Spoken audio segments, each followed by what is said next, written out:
Hello everybody, welcome back to a brand new video. Today I'm going to be discussing why, in my opinion, I think Jim Justice should be a viable contender for the Republican nomination in 2024.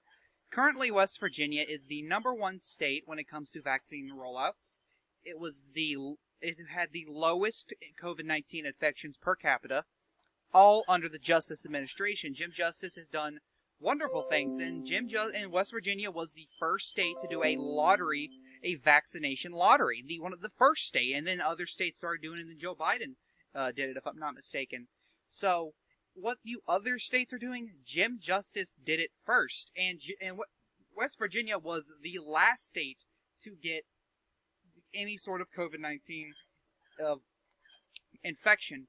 So, I'm going to be doing this against Joe Biden, who is the stronger candidate between him and Kamala Harris, because it would be a lot worse than what I'm about to show you when it gets Kamala Harris, in my opinion. So, start filling out the... Oh my god, if I don't stop getting notifications from this computer. I don't know if you can see it or not, but it's annoying. Let's start filling out safe states. Of course, the West Coast is safe. Oregon's closer. Biden wins it by 12. Colorado is safe. Illinois is safe. West Virginia would still be safe, sadly, even though it might be likely, though I'm going to keep it safe. The Northeast is safe. New Jersey won by around 11 or 12. Justice does better in the suburbs, so we're about to discuss that. New York's safe. Maine's 1st District is safe. Any others? Hawaii.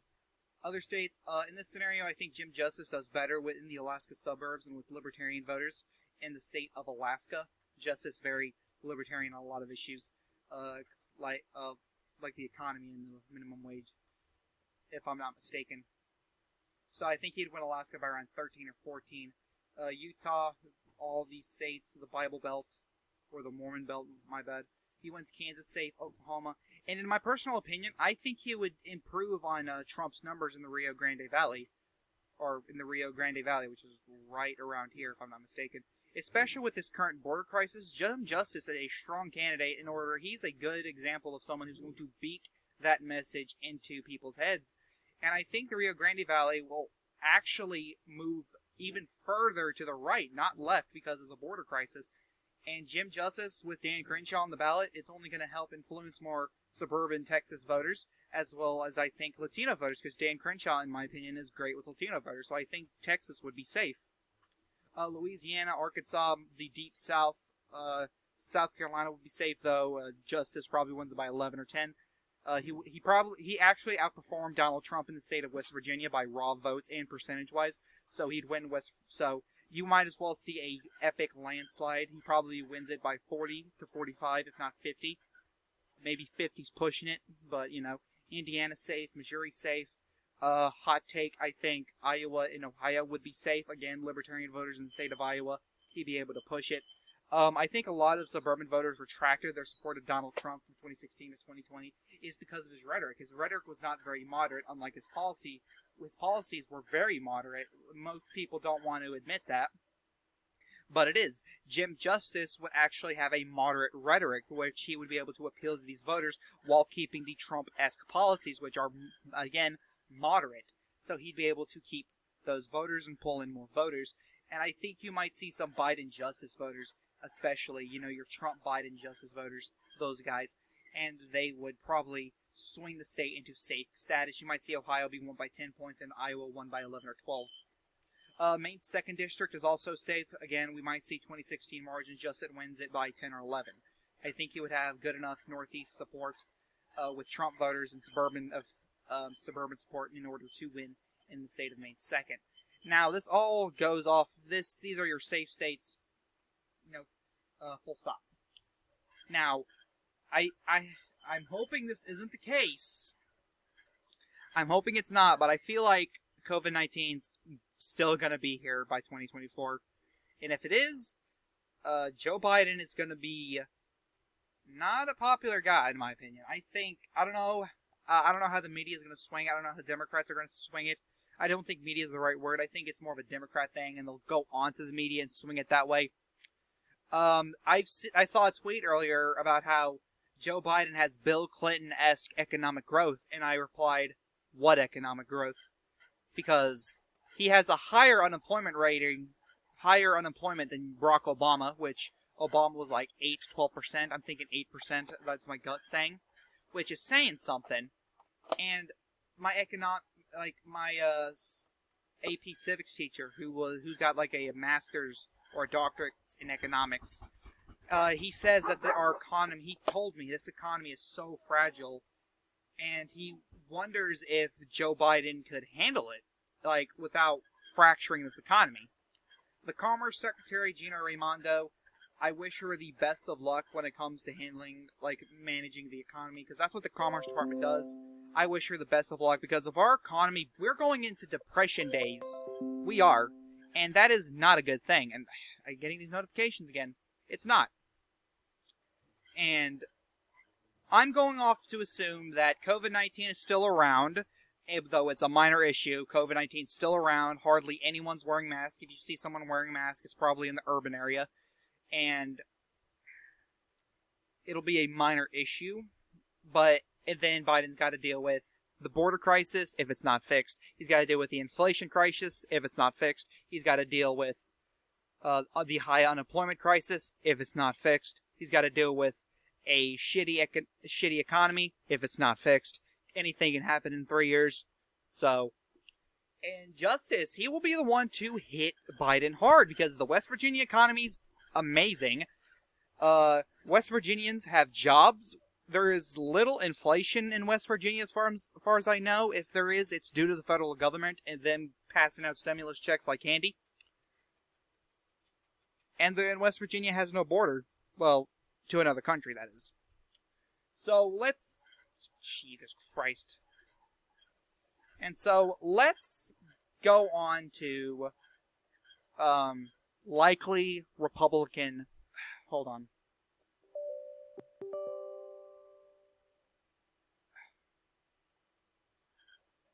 Sorry about that.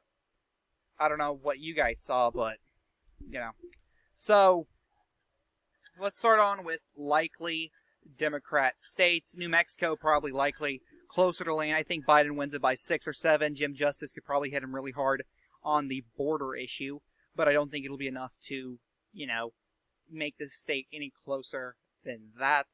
And I think that's the only likely state for Joe Biden. Likely states for Jim Justice. Holy shit, there is none.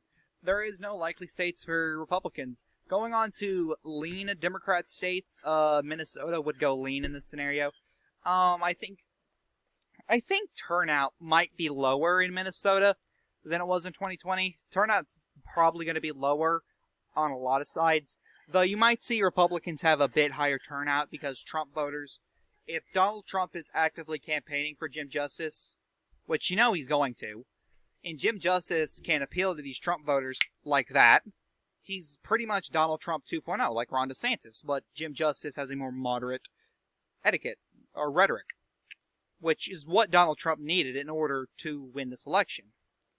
And don't take this as fact, but I'm pretty sure one of Donald Trump's aides told him to say the election was rigged. I don't have any proof of that, but that's just a gut feeling I have. Sorry, took a sip of drink there. But Minnesota, lean D. I think he'll be able to get rural turnout enough to where Biden wins it by 4 points. Another lean D state, New Hampshire, closer to tilt. I think he wins it by a point or two. The incumbent party does horrible in the state of New Hampshire.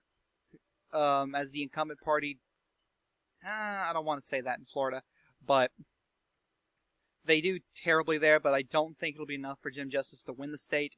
It'll take a northeastern Republican like Chris Sununu or Larry Hogan. I don't want to say that. Susan Collins could win the state of New Hampshire. Chris Sununu could win. The 4 northeastern governors, they can win New Hampshire. Susan Collins, she can win New Hampshire. Another Republican I'm trying to think of, I don't think, Jeb Bush could probably win in New Hampshire. That's not a meme. He probably would have won New Hampshire in 2016 if he was the nominee. I don't know. I can't think of anyone. Mike DeWine could win New Hampshire. Someone who is socially moderate yet fiscally conservative is what I'm trying to say. And Donald Trump is socially conservative and fiscally moderate. So, yeah. Maine at large also lean. These are Clinton. You'll get Clinton 2016 numbers in Maine in this matchup. Going on to lean Republican states, another hot take. Nevada goes lean. I think Justice wins it by a point or two, probably 1.2% in the state of Nevada. Again, with enough Latino support, I think he wins Wano County by around a point or two, similarly when he wins the state by. And I think he gets Clark County down into the let's say Biden wins the county by 13 or 14 points. Considering if turnout's low in Clark County, if Clark County has unexpected high turnout, Biden wins the state, even if Justice wins in Wano, similar to the 2016 Nevada Senate race where Catherine Cortez Masto beat Joe Heck, only winning Clark County. So that situation can happen now, but I do think Jim Justice will pick off the state of Nevada by a point or two. Now, Arizona, you'll definitely get, Jim Justice will definitely do better than Donald Trump in the suburbs. I think he'll be able to win Maricopa County. Another good running mate for Jim Justice could be Kimberly Yee or Doug Ducey. Paul Gosar would be a good choice. Anyone from the Maricopa area would be able to win in the state of Arizona. Pretty much. Which, that's how that works. But again, as I've said many, many times, Jim Justice will do better in the suburbs of Arizona than Donald Trump, which is another. I don't know if he'll win Georgia by. You know what? I'm gonna closer to tilt. Close. I think Georgia would be closer than Nevada, but I think Justice will win Georgia. I just don't know if it's lean or tilt. I'll let you guys decide. Florida probably wins it by 4 points, even though Joe Biden has this incumbent factor. Jim Justice will hit Joe Biden hard in the state of Florida. There's only, I'm going to say, 2, maybe 3 people who could beat Joe Biden in the state of Florida. Justice and DeSantis for sure, and maybe on Donald Trump. Maybe. I'm still on the fence about that one. North Carolina, lean. Or I think he improves with minorities in the state. Definitely around this area right here where Donald Trump won the counties and black voters just didn't turn out at all. Well, they did, but not compared to what they did previously. Black turnout was very low in North Carolina. And I think they turn out for Biden this time around. But, again, not in the way you would imagine it. I think you'd get a lot more rural turnout than you will get black turnout in the states, which will give Jim Justice that advantage. Of course, suburban support will also help him in North Carolina. Suburban support will help him in Nebraska's 2nd district. The fact that his rhetoric will be a lot more moderate, it'll help him pick off Nebraska's 2nd district, flip it back from a Biden plus 6 district to probably a Justice plus 2 or plus 3 district, which helps him greatly in the state. Or in the district, I mean. He also wins Wisconsin lane, which gives him the election. People are going to be pissed at me saying, no, that can't happen, no! I'm sorry. This is what's going to happen. My video, if you don't like it, I'm sorry. This is what I think will happen. What you think is going to happen is also valid. This is what I think is going to happen. He probably wins Wisconsin by 2 or 3 points. And so we have these, these two I'm really on the fence about. I really am on the fence about these two. Because Michigan, Joe Biden won the state of Michigan by more of a percent than Donald Trump won all 3 Rust Belt states combined. So, and it's tough. It really is. Now, I think Jim Justice could get John James level numbers. Definitely. Definitely can get those numbers. But I don't know if he could win it. Now, same thing with Pennsylvania. Joe Biden, you know what? I'm more confident in saying Justice would flip Pennsylvania than Michigan. Because Biden, despite being the quote-unquote home state factor, he only won the state by 1%. Almost 2. Barely won the state. Donald Trump was I don't have the number off the top of my head, but he wasn't that far off from winning it. And Philadelphia turnout probably isn't going to be that high compared to 2016. Or 2020, excuse me. But Michigan, I'm really on the fence about this. God bless. I really am on the fence. I don't know. Earlier I had it as Tilt R, now I'm thinking Tilt D, now I'm thinking Tilt R. I don't... It's kind of hard. It's hard. I'm gonna say Tilt R just to piss people off. But, there you go. If you want to put it as Tilt D, that's fine. This is my prediction for a Jim Justice versus Joe Biden. Jim Justice becomes the 47th president of the United States with doing 313 to 225. Does he win the popular vote? Probably not. Joe Biden's not going to win it by 5 points. He'll win it by like a point or two. Not much, but it won't be a Clinton +2, or it might be. We might see Biden +2 in the popular vote or Biden +1. But I just don't think Jim Justice can win the popular vote. If you want someone to win the popular vote, Ron DeSantis is your guy, definitely. And then again, Jim Justice could win the popular vote if Texas is safe. Absolutely. But I'm on the vote personally. But anyway, guys, I thank you so much for watching this video. This is the Catacomb saying, peace.